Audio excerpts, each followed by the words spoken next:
असणारा आणि लोकांच्यासाठी झटणारा अशा पद्धतीचं नेतृत्व असेल तर लोक सुद्धा आपल्या बरोबर येत आहेत. आणि मला असं वाटतं की ज्या पद्धतीचा उत्साह, ज्या पद्धतीचं वातावरण या मतदारसंघामध्ये निवडणूक जाहीर झाल्यानंतर, उमेदवार जाहीर झाल्यानंतर झालं, ते बघितल्यानंतर या मतदारसंघाचं नव्हे तर या तालुक्याचं राजकारण सुद्धा भविष्य काळामध्ये बदलेल अशा पद्धतीचं चित्र आपल्या सगळ्यांच्या साक्षीने या ठिकाणी आपण सगळ्यांनी उभा केले.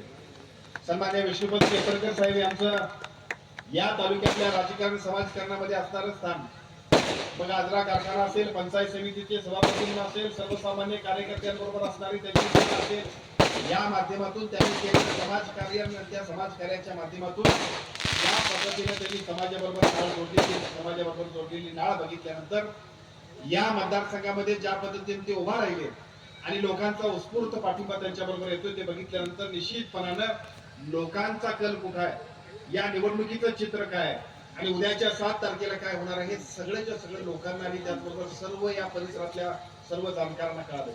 माझी आपल्या सर्वांना फक्त इतकीच विनंती आहे की आपण सगळ्यांनी सुद्धा फक्त धनुष्यबाण धनुष्यबाण आणि धनुष्यबाण याच्यावरती उद्याच्या 7 तारखेला आपण सगळ्यांनी शिक्का मारण्यासाठी किंवा बटन दाबण्यासाठी आपण सगळ्यांनी तत्परतेनं नियोजनबद्ध पद्धतीने आपण सगळ्यांनी काम करावं अशा पद्धतीची विनंती, अशा पद्धतीचं आवाहन आपल्या सगळ्यांना करण्यासाठी मी आलो.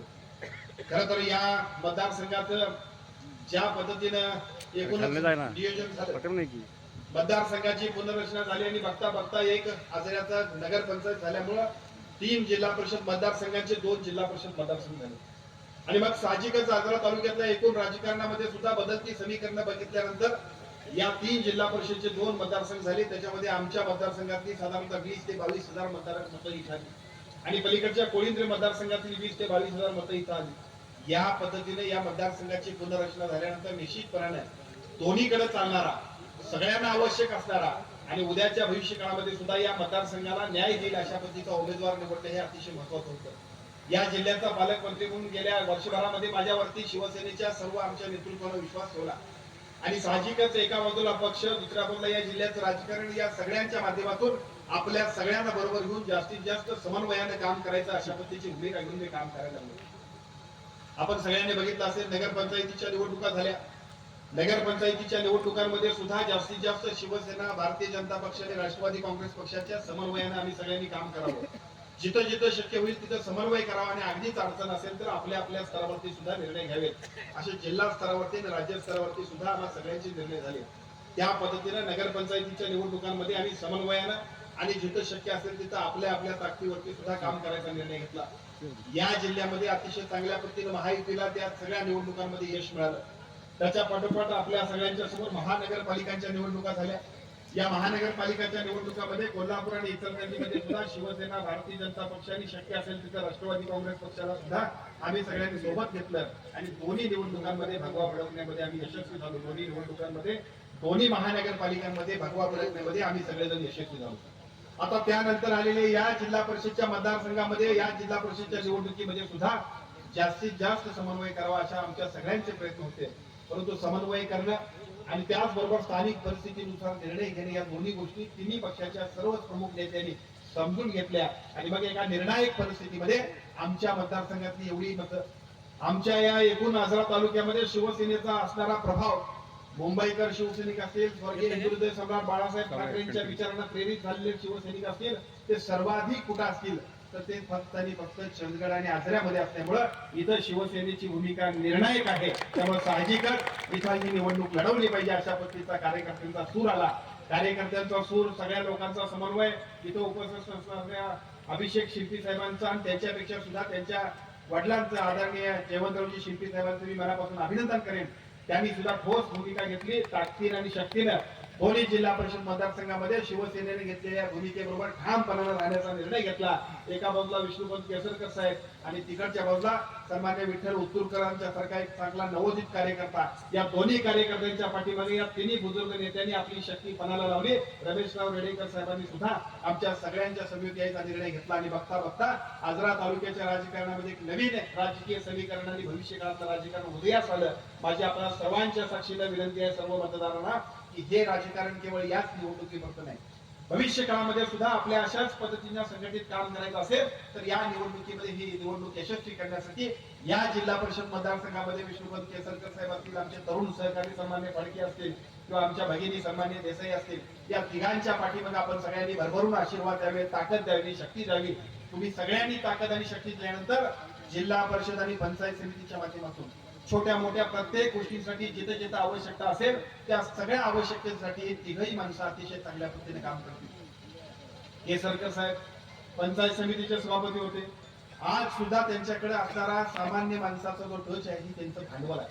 फार मोठ्या राजकीय घराण्यातले ते नाही, फार मोठी राजकीय पार्श्वभूमी त्यांच्याकडे नाही, आर्थिक साम्राज्य असणारा अशा पद्धतीचं व्यक्तिमत्व नाही, परंतु सामान्य माणसाबरोबर जोडलेलं त्यांचं जे नातं आहे ते बघितल्यानंतर उद्या सुद्धा जिल्हा परिषदला गेल्यानंतर ज्या पद्धतीने सामान्य माणसाला जोडण्यासाठी जे जे आवश्यक आहे ते सगळं काम त्यांच्या माध्यमातून ते करतील आणि त्या सगळ्याच्या माध्यमातून आपल्या सगळ्यांना फायदा होणार आहे. पलीकडचा बसलेल्या आमच्या भगिनी सन्मान्य श्वेताताई देसाई आहेत. किमान 1000 ते 2000 3000 संजय गांधी निराधार समितीचे सगळे फॉर्मचे संजय गांधी निराधार समितीचे एकूण सगळे फॉर्म आहेत ते सगळे फॉर्म आणि त्यानंतरची मान्यता घेऊन अनेक लोकांच्या संजय गांधीचे पेन्शन मंजूर करून त्यांचे सगळे आशीर्वाद त्यांनी आणि त्यांच्या मिस्टर आमचे मित्र रणजित कुमार यांनी ज्या पद्धतीने घेतले तेवढ्या लोकांनी जरी आपल्या घरातल्यांना सांगितलं तर निश्चितपणे आमच्या भगिनी निवडून येतील. एवढं चांगलं काम त्या दोन्ही आमच्या नवरा बायको देसाई रणजित कुमार आणि त्यांच्या भगिनींनी केलं. आणि इथं उपस्थित असणारे सतीश फडके सुद्धा एका बाजूला ग्रामपंचायतीच्या माध्यमातून गोरगरिबांच्या प्रत्येक प्रश्नामध्ये अतिशय चांगल्या पद्धतीने लक्ष देणारा कार्यकर्ता, तरुणांचा चांगल्या संघटनेने फळी असणारा कार्यकर्ता, अशा पद्धतीच्या तिन्ही उमेदवारांचं एक अतिशय सक्षम पॅनेल शिवसेनेच्या वतीने आम्ही घेऊन आलो. मी आपल्या सर्वांना विनंती करतो की यांना आपण निवडून द्या. एका बाजूला ते काम करतील आणि दुसऱ्या बाजूला या जिल्ह्याचा पालकमंत्री म्हणून शिवसेनेचा कार्यकर्ता म्हणून आपल्या सगळ्यांच्या समेत आम्ही सगळेच्या सगळे असतो. अनेक प्रश्न आहेत, अनेक विषय आहेत, त्या सगळ्या विषयांना जे जे काही मदत करायला पाहिजे तो तुमच्या सगळ्यांचा सहकारी म्हणून आम्ही सगळेजण करू. विशेषतः माझ्या मतदारसंघातले लोक जे असतील त्या सगळ्या लोकांना कल्पना आहे. तीच परिस्थिती या पलीकडच्या मतदारसंघातल्या लोकांसाठी सुद्धा मी सांगू इच्छितो. कालपर्यंत आम्ही या सगळ्या राजकीय परिस्थितीमध्ये हद्दीच्या पलीकडे कधी आलोच नव्हतो. आमच्या मतदारसंघ सोडला की पलीकडच्या मतदारसंघात काय चाललंय हे बघण्याचा आमचा काय फारसा सहभाग असायचा नाही. परंतु आता एका बाजूला पक्षाने जबाबदारी दिली त्यामुळे साहजिकच पालकमंत्री म्हणून शिवसेनेची भूमिका बजावली पाहिजे आणि त्याच पद्धतीने आता मतदारसंघाची पुनर्रचना झाली त्यामुळे या मतदारसंघाच्या राजकारणामध्ये शिवसेनेचा सहभाग असला पाहिजे. या सगळ्या भूमिकेच्या माध्यमातून उद्या केवळ केसरकर साहेब विष्णुपंत केसरकर साहेब आणि आमच्या दोन्ही पंचायत समितीच्या सदस्यांना निवडून देण्यापुरती आमची जबाबदारी संपलेली नाही, तर या मतदारसंघातल्या प्रत्येक गावागावाच्या विकासासाठी, या मतदारसंघातल्या प्रत्येक माणसाच्या संपूर्ण विकासासाठी जे जे करावं लागेल ते राज्य शासन, केंद्र शासन आणि पालकमंत्री म्हणून जिल्ह्याचा जिल्हा नियोजन समितीचा अध्यक्ष म्हणून जे जे करावं लागेल ते करण्यामध्ये मी कुठेही मागे हटणार नाही एवढं निश्चितपणाने सांगतो. आपल्या सगळ्यांचे प्रश्न, आपल्या सगळ्यांच्या विकासाच्या कल्पना पूर्ण करण्यासाठी आम्ही सगळेजण काम करतोय. काल परवा दिवशी सुद्धा कागलमध्ये, हातकणंगल्यामध्ये, शिरोडमध्ये आमचे महाराष्ट्राचे माजी मुख्यमंत्री, आताचे उपमुख्यमंत्री, शिवसेनेचे मुख्य नेते आदरणीय एकनाथजी शिंदे साहेबांचा दौरा झाला. हजारो महिला रस्त्यावरती स्वागताला त्यांच्या उभा राहिल्या होत्या. ज्या पद्धतीनं पूर्वीच्या काळामध्ये संजय गांधी निराधार समितीचा संजय गांधी योजना तत्कालीन काळामध्ये इंदिरा गांधीने आणली होती आणि अनेक वर्षे काँग्रेसला आणि काँग्रेस बरोबर गांधी घराण्यावरती सामान्य माणसं त्या योजनेच्या माध्यमातून प्रेम व्यक्त करत होती. लाडकी बहीण योजनेच्या माध्यमातून ज्या पद्धतीने आदरणीय एकनाथजी शिंदे साहेबांनी निर्णय घेतला आणि सामान्य माणसाच्या घरामध्ये दर महिन्याला 1500 रुपये जायला लागले. बघता बघता लाडक्या बहिणींचा अख्ख्या महाराष्ट्रातल्या भाऊ म्हणून शिवसेनेचा प्रत्येक कार्यकर्ता सुद्धा अभिमानाने मिरवायला लागला आणि प्रत्येक भगिनी सुद्धा इतकंच प्रेम, इतकाच चांगल्या पद्धतीचा आशीर्वाद आम्हाला सगळ्यांना देतोय. त्याचा काल प्रत्येक सुद्धा एका दौऱ्याच्या निमित्तानं आलं. एका बाजूला अशा पद्धतीचा एक चांगला क्रांतिकारक निर्णय घेतला. पीएम किसान नावाच्या ज्या पद्धतीने नरेंद्रजी मोदी साहेबांनी, देशातल्या पंतप्रधान नरेंद्र मोदी साहेबांनी निर्णय घेऊन प्रत्येक शेतकऱ्याच्या नावावरती 500 रुपये जमा करण्याचा निर्णय घेतला, तशाच पद्धतीने एकनाथजी शिंदे साहेबांनी तेवढ्याच तोलामोलाचा महाराष्ट्राचा वाटा, केंद्राच्या वाट्याबरोबर राज्याचा वाटा दिला आणि त्या 500 रुपये बरोबर आपले महाराष्ट्र सरकारचे 500 रुपये दिल्याने बघता बघता पीएम किसान बरोबर सीएम किसानची योजना आली आणि प्रत्येक शेतकऱ्याच्या खात्यावरती 1000 रुपये मिळायला लागले. एका मुलीने आपल्या उच्च शिक्षणाला पैसे नाहीत म्हणून ज्या पद्धतीने आत्महत्या केली, त्या आत्महत्येने अस्वस्थ झाल्यानंतर त्याच वेळेला निर्णय घेतला आणि बघता बघता इतिहास घडला. राज्यातल्या सगळ्या मुलींचा उच्च शिक्षणाचा सगळा मोफत निर्णय घेतला आणि बघता बघता सगळ्या मुलींच्यासाठी एक मोठा निर्णय झाला. 50% असणारा आमच्या एसटी साठी सुद्धा निर्णय घेतला. आजपर्यंत माझ्याकडे अनेक वर्ष आमदार असल्यानंतर एसटीचे सगळे लोक यायचे, एसटी परवडत नाही म्हणून सांगायचे, एसटी तोट्यात आहे म्हणून सांगायचे, सगळ्या ड्रायव्हरांचे पगार व्हायचे नाही त्यामुळे सातत्याने ते तक्रार करायचे. परंतु आदरणीय शिंदे साहेबांनी निर्णय घेतला आणि एसटी मध्ये आमच्या महिला भगिनींना 50% मोफत सवलत दिल्यानंतर ज्या एसट्या मोकळ्या जात होत्या, वडापवाले जोरात होते, नंतर मात्र एसट्या एवढ्या फुल्ल व्हायला लागल्या की त्या एसट्या इतक्या फुल्ल झाल्या की नंतर माझ्याकडे वडापवाल्यांचं निवेदन आलं की आता आमचं काय करणार सांगा. अशा पद्धतीचे अनेक निर्णय की ज्या निर्णयांच्या माध्यमातून सामान्य माणसाला जे जे आवश्यक असेल ते सगळंच्या सगळं देण्यामध्ये आदरणीय शिवसेनेचे मुख्य नेते आदरणीय एकनाथजी शिंदे साहेबांच्या नेतृत्वाखाली आम्ही सगळेजण काम करतोय. माझी आपल्या सर्वांना विनंती आहे, या निवडणुकीमध्ये केवळ केसरकर साहेबांनी आमच्या 2 पंचायत समितीच्या सदस्यांना मतदान करण्यापुरतं आम्ही मर्यादित सांगण्यासाठी आलो नाही.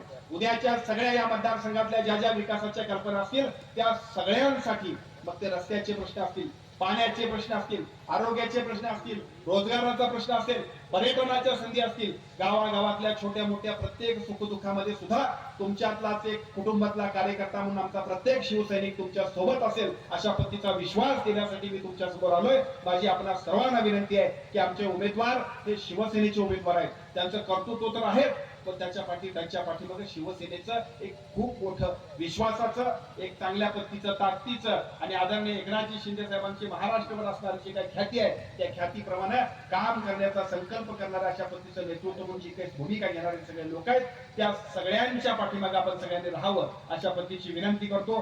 अनेक प्रश्न आहेत, पाणी प्रश्न पूर्ण झाला, पाण्याचे खूप चांगल्या पद्धतीने प्रश्न झाले परंतु पुनर्वसन झालं नाही अशा पद्धतीची सुद्धा तक्रार आहे. मी आज या व्यासपीठावरून आपल्या सगळ्यांना सांगतो, जे जे सगळे पुनर्वसनाचे प्रश्न असतील सगळे प्रश्न मार्गी लावण्याची जबाबदारी माझ्यावरती द्या. सरपणाचे आमचे लोक आहेत, सरपणाला असेल, पलीकडच्या बाजूला असणारं धामणी धरण असेल, नागरवाडी धरण असेल, आमच्याकडचं काळमवाडी धरण असेल, आमच्याकडचं पाडगाव धरण असेल, कोळशी धरण असेल, महाराष्ट्रातला जे काही ठराविक लोक पुनर्वसनामध्ये आमदार काम करत असतील त्यातला एक आमदार म्हणजे तुमचा हा समोर बसलेला प्रकाश आंबेडकर आहे. त्यामुळे या सगळ्या प्रश्नांची जबाबदारी माझ्यावरती द्या. बऱ्याच वेळा पुनर्वसनामध्ये एजंटगिरी चालत असते, एजंटगिरी नाही, जो योग्य आहे जो चांगला आहे त्याच्या पाठीमागे राहणे ही जबाबदारी आमची आहे. त्या पद्धतीचं काम करण्याचा निर्णय आम्ही घेतो. त्यामुळे निश्चितपणानं चापोडे, उचंगी, जुने चापोडे पुनर्वसन करण्याबद्दल आणि तिथल्या सगळ्या नागरी सुविधा देण्याबरोबर पानंद रस्ते पूर्ण करण्याबद्दलचे सुद्धा काही विषय माझ्याकडे आले. मी आपल्या सर्वांना आजच्या कार्यक्रमाच्या निमित्तानं जाहीरपणाने या सगळ्या प्रश्नांची पूर्तता करण्याची जबाबदारी मी आणि व्यासपीठावर बसलेले आमचे सगळे प्रमुख सहकारी घेतील अशा पद्धतीचे जाहीरपणाने जबाबदारीने आश्वासन देतो. केवळ एवढ्यावरतीच नाही, आरोग्य सेवा गतिमान करण्यासाठी सुद्धा इथं असणाऱ्या चितळे उपकेंद्र काही ठिकाणी तरी मला असंही सांगितलं की बांधून तयार झाले पण अद्याप पूर्ण झालेले नाही, अद्याप तिथं स्टाफ नाही. आजच आपल्या सर्वांना सांगतो, आचारसंहिता संपल्यानंतर या सगळ्याची उद्घाटन करायला विष्णुपद केसरकर साहेब जिल्हा परिषद सदस्य म्हणून आणि आमचे फडके आणि पलीकडच्या आमच्या देसाई वहिनी या पंचायत समिती सदस्य म्हणून त्यांच्या सोबत आम्ही येतो. जे जे आरोग्याचे प्रश्न असतील ते सगळेच्या सगळे आम्ही सोडवतो. उद्या सुद्धा 1 एप्रिल पासून एक अतिशय महत्वपूर्ण अशा पद्धतीचं अभियान आम्ही करतोय, आपलं गाव आरोग्य संपन्न गाव. या आपलं गाव आरोग्य संपन्न गावाच्या माध्यमातून प्रत्येक माणसाच्या आरोग्याची तपासणी करणं, त्याच्या सगळ्या तपासणीच्या माध्यमातून ज्या ज्या त्याला उपाययोजना करायला पाहिजे त्या सगळ्या करणं आणि महाराष्ट्रातल्या प्रत्येक माणसाचं आरोग्य सुरक्षित, सक्षम, सदृढ आणि अधिकाधिक चांगल्या पद्धतीचं करणे यासाठीचा एक मोठा निर्णय आम्ही घेतलाय. त्या निर्णयाची सुरुवात सुद्धा आम्ही करतोय. आरोग्याचे अनेक विषय असतील त्या सगळ्याची जबाबदारी आमच्याकडे घेत असताना गिरणी कामगारांनी सुद्धा मगाशी माझा सत्कार केला. अनेक दिवस अनेक वर्ष गिरणी कामगारांच्या प्रश्नामध्ये मी आपल्या सगळ्यांचा सहकारी म्हणून काम करतोय आणि निश्चितपणे आपल्या सर्वांना सांगतो, जे जे निर्णय असतील ते सगळे निर्णयाची पूर्तता करण्यासाठी मी तुमचा आमदार म्हणून ज्या पद्धतीने काम केलं. मागच्या वेळा साहेब मुख्यमंत्री असताना मी साहेबांना विनंती केली आणि महाराष्ट्राच्या मुख्यमंत्र्यांनी त्यांच्या दालनामध्ये गिरणी कामगारांच्या प्रश्नासाठी जी बैठक बोलवली. त्यामुळे अनेक प्रश्न मार्गी लागले. त्या प्रश्नांच्या माध्यमातून पात्रता यादी निश्चित झाली. ज्या ज्या ठिकाणी सगळ्या गिरणी कामगारांचे स्लॉट होते तिथं उपलब्धता करण्याबद्दलचा निर्णय झाला. परवा सुद्धा एक निर्णय बैठक आम्ही घेतली असीम कुमार गुप्ता साहेबांबरोबर आणि त्या निर्णयाच्या माध्यमातून सगळ्या गिरणी कामगारांचे कालबद्ध अशा पद्धतीचा प्रोग्राम करून सगळे प्रश्न सोडवण्याचा निर्णय आम्ही घेतलाय. त्या सगळ्यांच्या माध्यमातून गिरणी कामगारांचे सगळे प्रश्न सोडवण्यामध्ये सुद्धा निश्चितपणाने जे जे करावं लागेल ते करण्यामध्ये आम्ही आहोत. काही ठिकाणी आमच्या लाडक्या बहिणींचं पेन्शन मंजूर झाले पैसे, परंतु मंजूर झालेले पैसे खात्यावरती जमत नाहीत कारण केवायसी झालेले नाही. संजय गांधी निराधार योजनेचे लाभार्थी जे आहेत त्यांचे पैसे मंजूर झालेत परंतु केवायसी मुळे पैसे मिळत नाहीत. PM किसान, CM किसानचे पैसे मंजूर झालेत परंतु त्या सगळ्यांना सुद्धा पैसे मिळत नाहीत. निवडणूक झाली की 1 2 3 4 सगळे आजरा शहरातले आजरा तालुक्यातले सगळे कॅम्प आम्ही लावतो आणि ज्यांचा अशा पद्धतीने पेंडिंग असेल त्या सगळ्या कॅम्पच्या माध्यमातून इथं असणाऱ्या सगळ्या लोकांचे पैसे त्यांच्या खात्यावर जबाबदारीने त्यांच्याकडे वर्ग करण्याची संपूर्ण जबाबदारी सुद्धा आम्ही सगळे मंडळी घेतो. या सगळ्या गोष्टींच्या माध्यमातून शेतकऱ्यांच्या, सर्वसामान्य नागरिकांच्या, महिलांच्या, ज्येष्ठांच्या सगळ्या प्रश्नांमध्ये न्याय देण्यासाठी शिवसेना सदैव पुढे असते. तेवढ्याच पद्धतीचं काम आपण सगळेजण करूया अशा पद्धतीची विनंती करतो. आदरणीय विष्णुपंत केसरकर साहेबांनी कारखान्याच्या संदर्भात सुद्धा ज्याची सुतोवाच केलं. खरं तर कारखान्याला आता आपण सगळ्यांच्या माध्यमातून अधिक चांगले दिवस आहेत.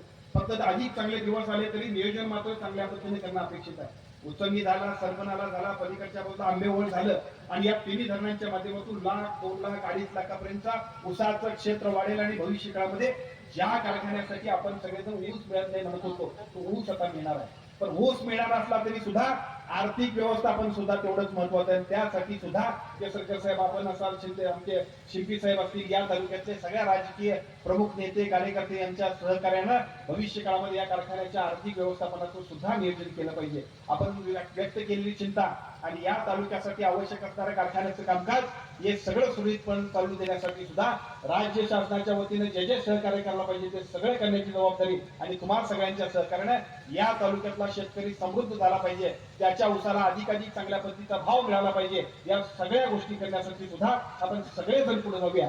विनंती फक्त एकच आहे, उद्याच्या होणाऱ्या 7 तारखेला मात्र आपण सगळ्यांनी शिवसेनेच्या धनुष्यबाणावरती आणि आमच्या तिन्ही उमेदवारांच्या पाठीमागे राहावं. आम्हा सगळ्यांना आशीर्वाद द्यावा आणि भविष्य काळातल्या विकासाच्या सगळ्या कल्पना, भविष्य काळातल्या आपल्या सगळ्यांच्या सगळ्या समस्या सोडवण्याची जबाबदारी आमच्यावरती द्यावी अशा पद्धतीची विनंती करतो. या तालुक्यामध्ये पहिल्यांदाच 3 जिल्हा परिषद मतदारसंघातनं 2 जिल्हा परिषद मतदारसंघ झाले. त्यामुळे नाही म्हटलं तरी सुद्धा या तालुक्याच्या राजकारणामध्ये या 2 मतदारसंघामुळे या तिन्ही तालुक्यातल्या या संपूर्ण या तिन्ही मतदारसंघातल्या कार्यकर्त्यांची विभागणी झाली. पहिल्यांदाच अशी निवडणूक होते की ज्या निवडणुकीमध्ये 3चे 2 मतदारसंघ झाल्यानंतर राजकीय दृष्ट्या सुद्धा भविष्य काळामध्ये ही सगळी समीकरणं अशीच राहतील अशी परिस्थिती आहे. त्यामुळे साहजिकच आपण केवळ एका निवडणुकीपुरतं नाही, आपण केवळ एका शिवसेनेच्या आजच्या जिल्हा परिषदेच्या उमेदवारांच्या प्रचारासाठी नाही, तर उद्या भविष्य काळातल्या सगळ्या राजकारण समाजकारणाबरोबर तुमच्या सगळ्यांच्या सुखदुःखांमध्ये शिवसेना आणि शिवसेनेचा प्रत्येक कार्यकर्ता तुमच्या सोबत असेल अशा पद्धतीची जाहीरपणाने ग्वाही सुद्धा आजच्या कार्यक्रमाच्या आजच्या सभेच्या निमित्ताने देतो. आपला सर्वांना अतिशय नम्रतेनं, कळकळीनं, आग्रही अशा पद्धतीनं धनुष्यबाण आणि धनुष्यबाणा